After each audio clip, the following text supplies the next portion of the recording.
নমস্কার। আজকে আমরা শুনব শ্রী শ্রী সারদা মায়ের অমৃত কথা। মা সারদা এত বছর পরেও সবার এত আপন কেন?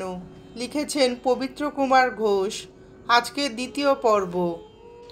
সারদা মা যে শুধু গুরু পত্নী নন, লজ্জা পটাবৃতা এক নারী নন, তিনি যে জগদম্বা, জগৎ জননী, কথা প্রথম প্রচার করেছিলেন গিরিশচন্দ্র।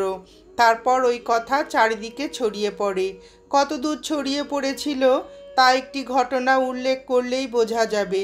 গিরিশচন্দ্র ঘোষ বিখ্যাত ব্যক্তি, কিন্তু এই ঘটনাটি কোনো বিখ্যাত ব্যক্তির নয়, একজন অপরিচিত আগন্তুকের ব্যাপার। জয়রামবাটি সারদা মায়ের অতি প্রিয় জায়গা, কেননা সেখানে তিনি সাধারণ মেয়েটি হয়ে স্বচ্ছন্দে থাকতে পারেন। কিন্তু কলকাতায় যে তিনি জগৎ জননী, সেখানে ভক্ত সংখ্যা বেড়ে চলেছে। দূর দূর দেশ থেকে নতুন নতুন ভক্ত আসছে। কলকাতা থেকেই শ্রীরামকৃষ্ণের প্রতিষ্ঠা দিগন্ত বিস্তৃত হচ্ছে। সেখানে যে মানুষ সারদা মাকে আকুল হয়ে ডাকে, তাই কলকাতায় না এসে উপায় কি? তাছাড়া জয়রামবাটি হলো ম্যালেরিয়ার জায়গা। এখানে এলে মা ম্যালেরিয়ায় ভোগেন, জীর্ণ শীর্ণ হয়ে যান।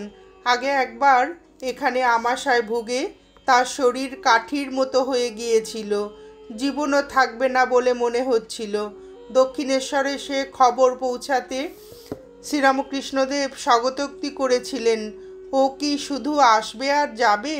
এ জন্মের কাজ কি কিছু করা হবে নি? এবার ম্যালেরিয়ায় জীর্ণ শীর্ণ হয়ে মা জয়রামবাটি থেকে কলকাতায় এসেছেন। চিকিৎসার ফলে জ্বর সেরেছে, কিন্তু শরীর অত্যন্ত দুর্বল। এই অবস্থায় ভক্তদের দর্শন করতে যাওয়া বন্ধ করে দেওয়া হয়েছে। একদিন মুম্বাই থেকে এক অচেনা পার্সি যুবক এসেছে। সে হিন্দু নয়, আর অত দূর থেকে এসেছে। বাগবাজারের বাড়িতে দাঁড়িয়ে ছিলেন স্বামী শারদানন্দাই, মায়ের বাড়ি নামে পরিচিত। ওই বাড়িটি নির্মাণও করিয়েছিলেন শারদানন্দাই, সেজন্য তিনি বহু টাকা ধারও করেছিলেন। ওই ঋণ তিনি শোধ করেছিলেন শ্রী শ্রী ঠাকুরের প্রামাণ্য জীবনী গ্রন্থ শ্রী শ্রী রামকৃষ্ণ লীলা প্রসঙ্গ গ্রন্থটি লিখে। বিশাল গ্রন্থ, ছোট ছোট খণ্ড আকারে প্রকাশিত হয়েছিল। ওই বই বিক্রয়ের টাকা থেকেই কলকাতায় সারদা মায়ের নিজস্ব ভবন নির্মাণ করেছিলেন শারদানন্দ মহারাজ। পরে জয়রামবাটিতেও মায়ের বাসের জন্য একটা নতুন বাড়ি তিনিই তৈরি করেছিলেন। শ্রী শ্রী মায়ের দেহান্তের পর তার জন্মভিটায় মায়ের মন্দির নির্মাণও শারদানন্দেরই কাজ। জমি কেনা থেকে শুরু করে সব কিছু ওই সন্ন্যাসীই করে গিয়েছেন। বাগবাজারের বাড়িটি দোতলা। নিচের তলায় বাড়িতে ঢোকার মুখেই শারদানন্দ একটি কামরায় থাকতেন। ওই তার অফিস ঘর, বাইরের লোকেদের সঙ্গে সাক্ষাতের ঘর ইত্যাদি। মায়ের একান্ত সেবক ছিলেন তিনি। আর শ্রীরামকৃষ্ণ মিশন স্থাপনের দিন থেকে তার মৃত্যু পর্যন্ত তিনি ছিলেন মিশনের সেক্রেটারি। মায়ের বাড়িতে বসেই তিনি সব কাজ চালাতেন। কদাচিৎ বেলুড় মঠে যেতেন, কারণ শ্রী শ্রী মায়ের সব দায়িত্ব তিনিই বহন করতেন। সে দায়ও দিনে দিনে বেড়েই চলেছিল। স্বামী শারদানন্দের অনুমতি ছাড়া কেউ দোতলায় সারদা মায়ের কাছে যেতে পারত না। তিনি মার ওই অসুস্থ এবং দুর্বল থাকার সময় মায়ের দেখা পাওয়ার জন্য কাউকে যেতে দিতেন না। কঠোর নিষেধাজ্ঞা বলবৎ করে রেখেছিলেন। তবু এই পার্সি যুবক অত দূর থেকে এসেছে জেনে তাকে ওপরে যেতে দিলেন। যদিও ওই যুবক গুজরাতি ভাষী, বাংলা জানে না, তবু সে এসেছিল সারদা মার কাছ থেকে দীক্ষা নিতে। যুবকটির এই সংকল্পের একটি সূত্র ছিল। তার দাদা কাজের প্রয়োজনে আফ্রিকায় গিয়েছিলেন। সেখানে থাকতে আলমোড়া থেকে প্রকাশিত রামকৃষ্ণ মিশনের ইংরাজি মাসিক পত্রিকা প্রবুদ্ধ ভারত তার হাতে পড়েছিল। পড়ে তিনি মুগ্ধ হয়েছিলেন। তিনি বিবেকানন্দের কিছু বই সংগ্রহ করে পড়ে আরও মুগ্ধ হয়েছিলেন। দাদার কাছ থেকে ওই যুবক বিষয়টি শোনে। সে খোঁজ নিয়ে জানতে পারে শ্রীরামকৃষ্ণ ও রামকৃষ্ণ মিশনের কথা। বিবেকানন্দ পরিব্রাজনকালে গুজরাতে গিয়েছিলেন। সেখানে অনেকেই তার অনুরাগী হয়েছিল। পরে শ্রীরামকৃষ্ণ বিবেকানন্দের ভাবধারা মহারাষ্ট্র, গুজরাট প্রভৃতি জায়গায় ছড়িয়ে পড়েছিল। রামকৃষ্ণ মিশনও প্রতিষ্ঠিত হয়েছিল। খোঁজ করতে করতে শ্রী মায়ের অস্তিত্ব ও বাগবাজারে তার অবস্থানের কথা যুবকটি জানতে পারে। তাই সে অত দূর থেকে ছুটে এসেছে। সে শ্রী শ্রী মাকে প্রণাম করে প্রার্থনা করল, মাইজি कुछ मूल मंत्र दीजिए जिससे खुदा पहचान जाए। শুনেই মা এক তরুণ সন্ন্যাসীকে জিজ্ঞাসা করলেন, দেব? দিয়ে দেই।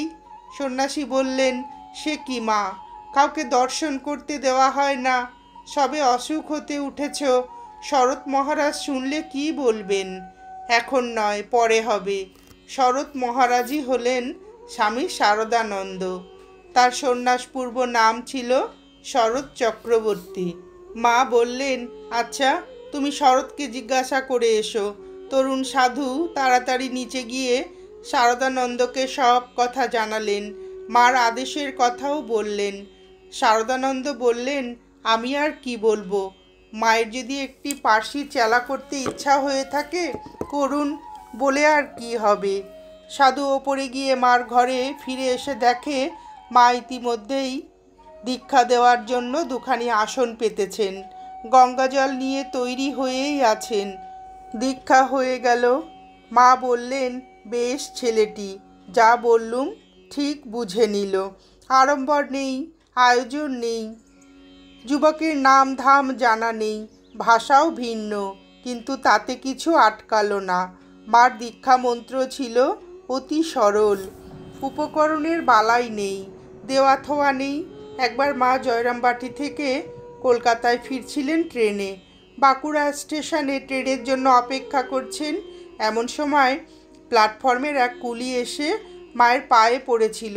হিন্দিতেই বলেছিল, মা আমি চিনতে পেরেছি, তুমি জানকী মাতা, আমাকে মন্ত্র দাও মা।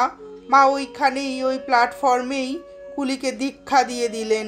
তিনি মানুষের অন্তর দেখতেন, অতীত, বর্তমান, ভবিষ্যৎ দেখতেন। তারপর কাউকে প্রার্থিত দীক্ষা দিতেন, কাউকে অপেক্ষা করতে বলতেন।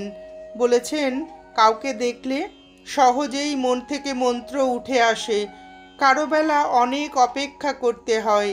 শ্রীরামকৃষ্ণদেব বলেছিলেন, ঈশ্বর মানুষের মন দেখেন, কে কি অবস্থায় আছে, কে কি করছে তা দেখেন না।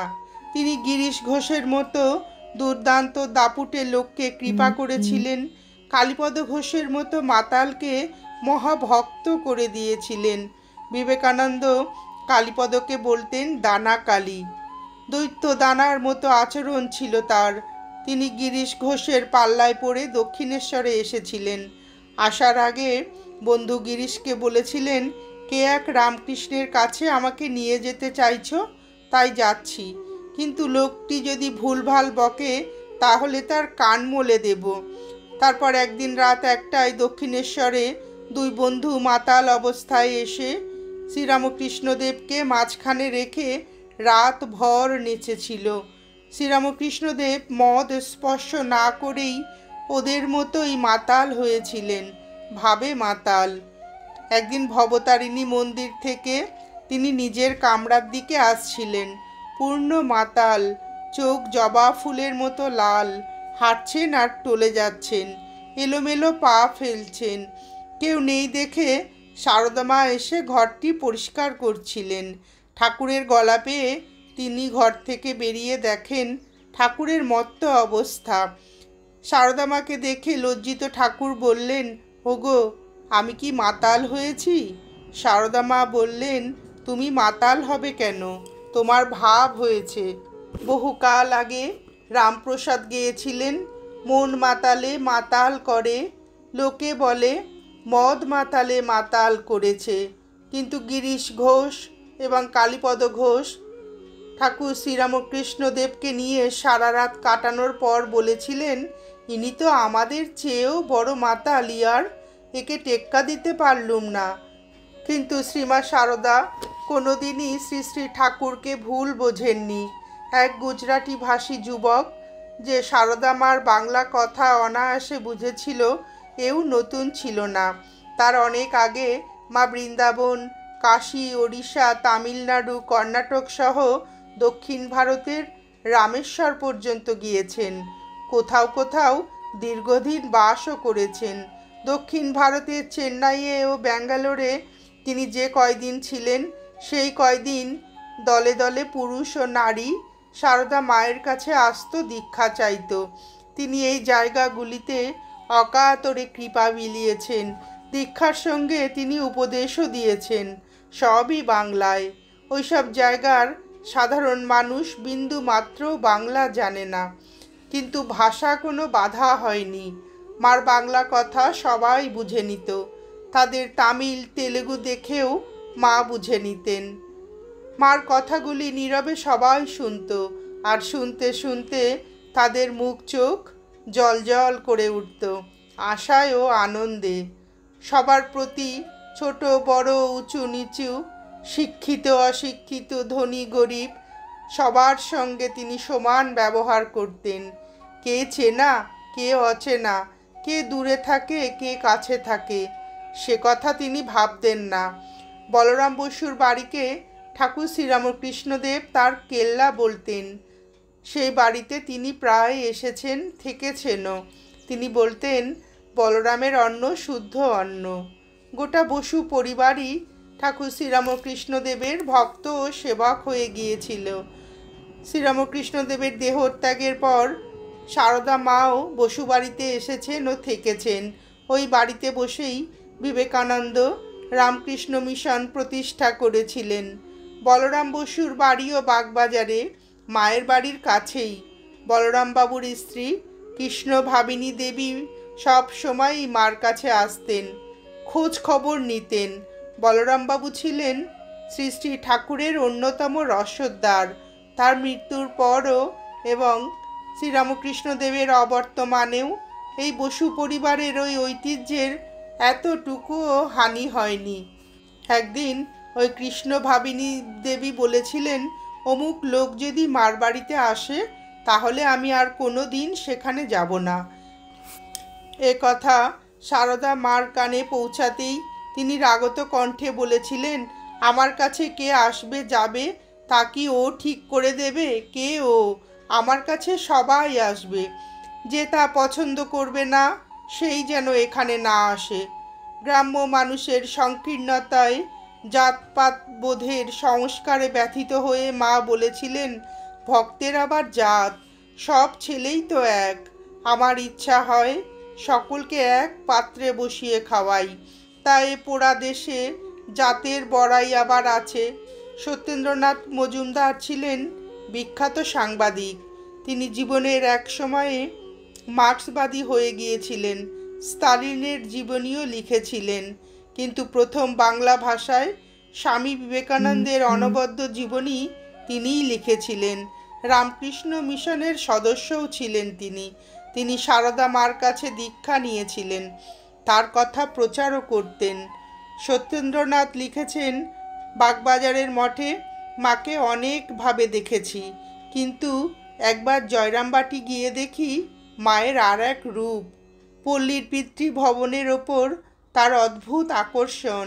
দুর্গম পথ, জিনিসপত্র পাওয়া যায় না, চারিদিকে দারিদ্র্য ও ম্যালেরিয়া, তবু সেখানে তার যাওয়া চাই। বাগবাজারে মা সংঘ জননী। জয়রামবাটিতে তিনি মাসি, পিসি, দিদি, অগ্রজদের সারদা। ভাইদের সংসারের মধ্য থেকেও মা নিজের একটা সংসার পাততেন। গ্রামের মেয়েদের সঙ্গে একাত্ম হয়ে যেতেন। গ্রামের সব আচার নিয়ম মানতেন। কেবল মানতেন না, ভক্তদের জাত বিচার। নিজে পরিবেশন করে খাওয়াতেন, নিজের হাতে ছেলেদের উচ্ছিষ্ট পরিষ্কার করতেন। কেউ বাধা দিলে বা আপত্তি করলে মা মানতেন না। মেয়ে ভক্ত আত্মীয়দের সঙ্গে মিলে তরকারি করছেন, ঘর নিকড়ছেন, রান্না করছেন, আবার কাকালে কলসি নিয়ে খোঁড়াতে খোঁড়াতে পুকুর থেকে জল আনছেন। কলহপরায়ণ সংকীর্ণ স্বভাব, অমার্জিত রুচি সম্পর্কিত আত্মীয়দের রূঢ় ব্যবহার অম্লান বদলে সহ্য করছেন। মার ভক্ত যে কে ছিল না, কে তার সন্তান ছিল না, তা বলা কঠিন। ক্রমে ক্রমে এই বোধ জন্ম নিচ্ছিল ওই দিদি, পিসি, মাসির মতো অতি সাধারণ মহিলা, লজ্জায় কুণ্ঠিত, সম্পূর্ণ আত্মগোপনশীলা মানুষটি রাজরাজেশ্বরী, জগৎ জননী। তিনি সবার মা, জগতের মা। নমস্কার, আজ এ পর্যন্তই। শ্রী শ্রী সারদা মায়ের জীবনের এই অমূল্য মধুর অমৃত কথা শুনে আপনাদের ভিডিওটি কেমন লাগলো জানাবেন। শ্রী শ্রী ঠাকুর ও শ্রী শ্রী মায়ের অফুরন্ত আশীর্বাদ আপনাদের সকলের মাথার ওপর অঝোর ধারায় বর্ষিত হোক, এই প্রার্থনা করে ভিডিওটি শেষ করছি।